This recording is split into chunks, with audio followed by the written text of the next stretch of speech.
been designated for assignment. He allowed 16 earned runs over 20 and 2/3 innings this season. Meanwhile, Ezekiel Carrera has been activated from the DL. Carrera has been out since June 14th with a fractured foot.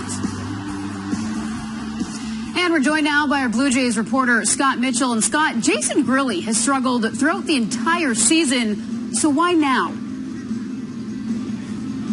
Well, Lindsay, I mean, a lot of people thought this day might come after June 3rd when they watched him give up 4 home runs in a single inning to the New York Yankees.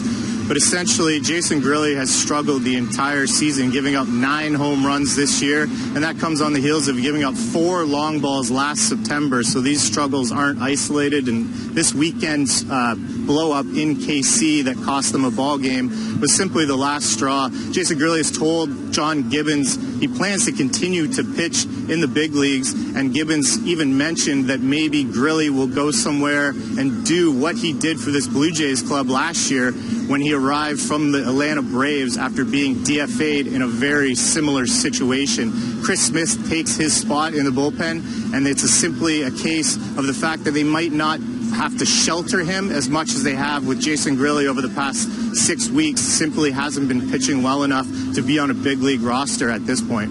Okay, well, Grilli was, of course, in a save situation Friday because Roberto Osuna was unavailable. Now, Osuna did pitch in Sunday's blowout. Should we assume he's good to go tonight?